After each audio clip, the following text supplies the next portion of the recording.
Seja bem-vindo a um novo episódio do podcast Miguel Sousa Tavares de Viva Voz. E hoje falamos de sinais de fogo, aqueles que infelizmente pintam a Europa, mas não pense que só tratamos de incêndios literais.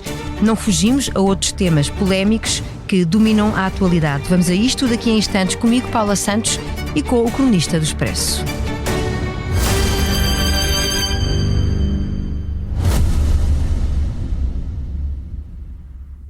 O Expresso tem uma nova subscrição que lhe dá acesso completo ao The New York Times, com atualidade, jogos, culinária e muito mais. E ainda aos conteúdos exclusivos da SIC Notícias, incluindo o Direto Vertical, a nova e inovadora emissão que se adapta ao seu smartphone. Subscreva em expresso.pt/digital. Expresso. Liberdade para pensar. Olá, Miguel. Olá, Paula. O seu artigo no Expresso esta semana começa por sublinhar a viagem que Luís Montenegro fez à Itália em plena fase de incêndios na Europa. E eu gostaria de começar a nossa conversa justamente pelo flagelo que atravessa Espanha e França, com uma ou outra alteração geográfica. É um mapa que com o qual temos sido infelizmente confrontados quase todos os verões. Nenhuma surpresa para o Miguel, que já aqui tem falado várias vezes na falta de investimento no combate às alterações climáticas. É que isto parece cada vez mais à vista, não é? É verdade, Paula. Mas eu posso fazer uma pequena introdução. Com certeza. O meu título, Sinais de Fogo, é roubado de um romance de Jorge de Sena. E já que estamos no verão, é a história de um verão passado na Figueira da Foz, nos anos 50, creio eu. Ficou inacabado, mas é um dos grandes romances da literatura portuguesa. Vale a pena ler, se eu ainda encontrar, se estiver editado, que eu espero que sim. Reeditado, digamos. Está muito bem aplicado àquilo que é um cenário de que acaba por falar, porque no fundo adapta-se também a ele. Mas eu ainda tentei arranjar outro título, mas este era muito bom e, portanto, o Jorge de Sena, que me desculpe lá onde está, mas é uma homenagem a ele também. Sobre o desinvestimento nas alterações climáticas, é um facto que estatisticamente se pode demonstrar por números. A União Europeia começou a desinvestir, as metas do Acordo de Paris já foram abandonadas, já foram adiadas e continuamos a tratar as alterações climáticas como se fosse uma surpresa quando elas chegam. Mesmo depois de termos visto a devastação toda, causada ou por furacões na época dos furacões, ou mesmo fora da época na geografia dos furacões, os incêndios devastadores que houve na Califórnia no ano passado, os incêndios que também costuma haver na Austrália, os incêndios no sul da Europa, as tempestades de fevereiro que tivemos. Quer dizer, é evidente que o clima está descontrolado. E está descontrolado por ação humana. Quer dizer, nós agredimos tantas vezes a natureza que a certa altura a natureza já não aguenta. Não é propriamente uma revolta, é uma exaustão dos recursos naturais, da capacidade que o planeta tem de se regenerar. Aquilo que eu acho absolutamente extraordinário, e isso é o ponto central do meu texto, é que vindos de uma reunião da NATO, onde lá mais uma vez toda a gente jurou que ia gastar uma quantidade de dinheiro para atingir os 5% do PIB em armamento, os países do sul da Europa são confrontados com uma verdadeira ameaça real e não hipotética, que é as alterações climáticas e estes incêndios. Espanha nunca tinha tido um incêndio tão grande como o que teve em Ávila. Fala-se mesmo de um incêndio histórico. Um incêndio histórico, o maior de sempre. A França esteve, a cidade de Bordeaux, cercada quase pelo fogo durante 7 dias, uma coisa brutal depois do incêndio de Fontainebleau, e deu-se a ironia de ver o primeiro-ministro Macron, que agora é um dos maiores defensores do rearmamento da França e da Europa, a ter que recorrer ao exército, às forças armadas, para ajudarem a combater os incêndios, não para combater o Sr. Putin, mas para combaterem as alterações climáticas. É que os governos acabam por admitir quase sempre que é possível e é importante investir na prevenção. Mas, ao que parece, esta prioridade não entra na sua lista depois de decisões a tomar. Porquê? Eu não percebo, Paula, sinceramente. Eu não sou um pacifista por definição. Eu, por exemplo, fui a favor da Primeira Guerra do Iraque. Fazia todo sentido correr com o Iraque do Kuwait, por exemplo. Até sou a favor da ação que a Inglaterra fez nas Malvinas para defender 300 colonos. Pronto. Agora, faz-me a maior confusão, de facto, estar a assistir a um desvario militar na Europa, não pensando nas coisas. Quer dizer, nós, ao mesmo tempo que temos as cegas a arder e tudo isso, nós temos manobras com as Forças Armadas, não digo necessariamente as portuguesas, deslocadas para o Báltico, etc., em vez de estarem no campo a vigiar os incêndios. Porquê que não põem as Forças Armadas no terreno? Acha que isso também seria uma função para elas? Acha que seria adequado? Acho que sim. Acho que a função das Forças Armadas é defender o país. E a defesa dos países hoje em dia passa por isto. Passa por prevenir e combater as consequências das alterações climáticas. Eu, enquanto contribuinte e enquanto cidadão, não me apetece muito estar a contribuir para umas forças armadas que vão defender a fronteira, sei lá eu, da Estónia, por exemplo. Não me apetece, quer dizer, acho que aqui é que nós precisamos de fazer a nossa defesa. Por exemplo, a nível europeu, há um mecanismo de apoio internacional, mas que aparentemente também não tem sido eficaz. Não lhe parece que devia haver um plano? Ou seja, não devia ser a própria União Europeia também ela a priorizar esta necessidade? O plano funciona. Agora, por exemplo, se Pedro Sánchez pede ajuda à Europa, a Europa manda-lhe 4 aviõezinhos e 3 helicópteros. É o mais que pode mandar, até porque os países também precisam de se precaver eles próprios. Mas se é para fazer exercícios militares, vão 3 esquadrilhas de F-35 e vai tudo embora. É tudo uma questão de prioridades. É tudo uma questão de prioridades. O que eu acho é que nós estamos a viver tempos excepcionais. Não vale a pena. Pedro Sánchez no outro dia dizia com razão que o maior combustível que existe para o fogo é o negacionismo climático. Nós não vale a pena continuar na atitude negacionista como tem Trump, por exemplo, mas também não serve ficar na atitude de esperar para ver. Não é possível mais ficar à espera para ver. Nós já vimos suficientemente para não ficar à espera, para proagirmos e não reagirmos. Mas acha que vai haver alguma alteração nessa matéria? Tem alguma esperança? Depende da opinião pública, quer dizer, é preciso que a opinião pública se mova por aquilo que verdadeiramente é importante. E aqui na opinião pública eu quero destacar uma coisa que me faz a maior impressão: é o silêncio da juventude. Eu não consigo perceber que os jovens sejam capazes de pagar 100 ou 200 euros para ir a um concerto e não sejam capazes de se incomodar a manifestar-se contra o que está a acontecer. Isto é o futuro deles. Aliás, é o presente deles. O futuro vai ser bem pior. Passemos então ao investimento em defesa, de que começámos por falar, e está no seu texto, e que levou o Primeiro-Ministro a investir uma verba avultada em 3 fragatas. O Miguel acha que houve aqui alguma precipitação. Porquê? Paula, porque foi-nos dito que nós vamos gastar brutalidades, 6.500 milhões de euros para começar, para chegarmos aos 3% do PIB, e depois ainda mais para chegarmos aos 5% do PIB, e foi-nos dito, calma, não, tenham calma, isto vai ser tudo escrutinado.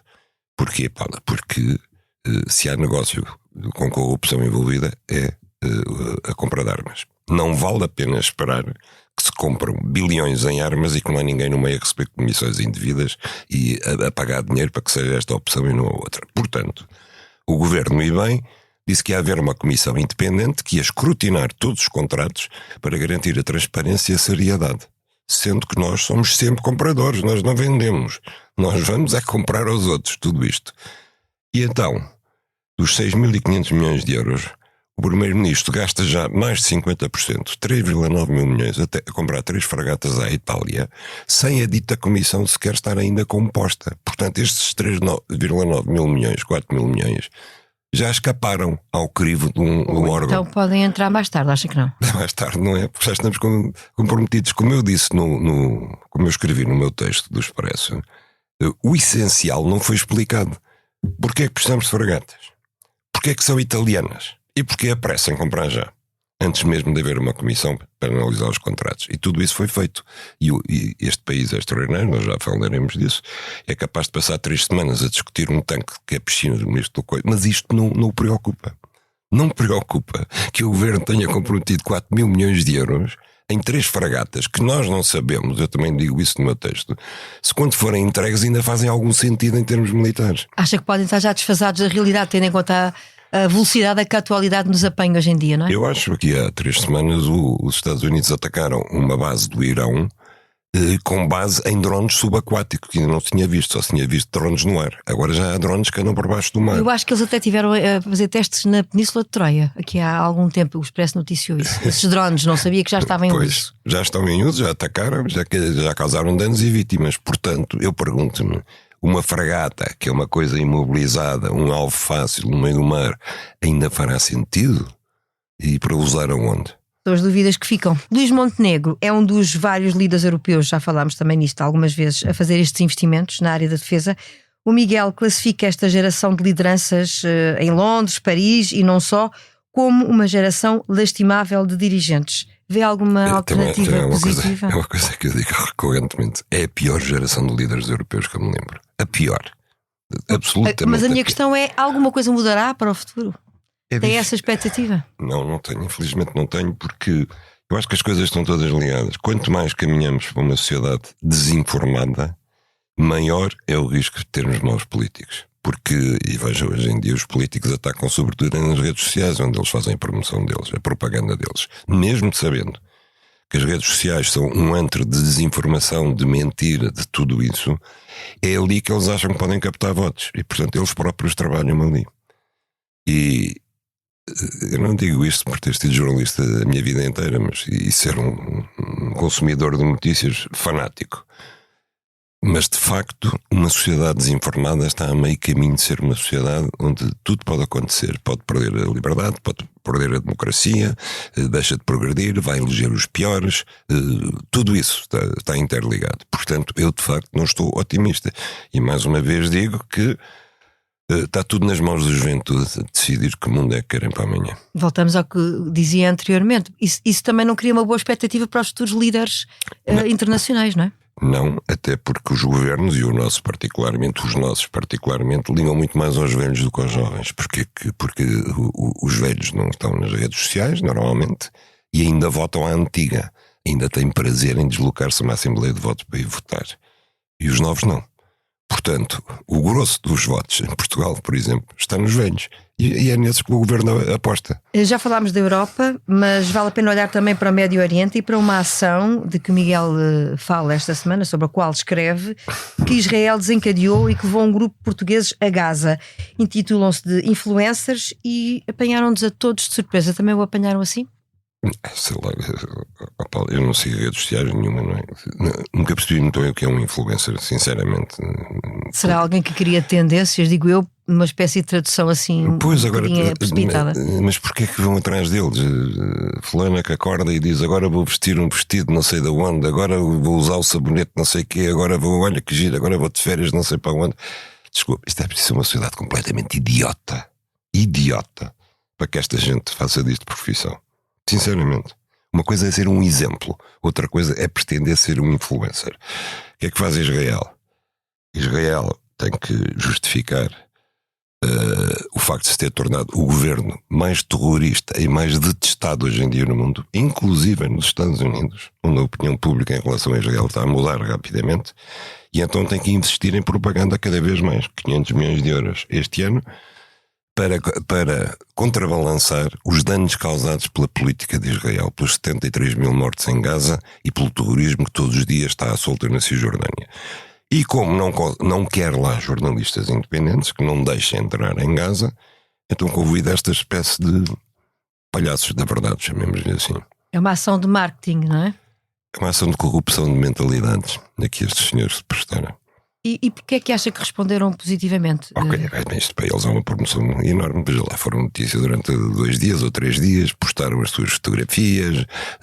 Olha, nós aqui no túnel do Hamas, não sei quantos os jornalistas estão proibidos de entrar, porque esses vão informar e estes não vão fazer propaganda. E eles acharam-se uns heróis. E inclusive há aquela frase extraordinária de um deles que diz: o que mais fixe em Israel foi constatar que eles não têm nenhum desejo de vingança, nada. Eles só falam de amor. Aqueles 73 mil mortos foi amor. Aquilo foi amor à primeira vista, foi irresistível. Isto passa.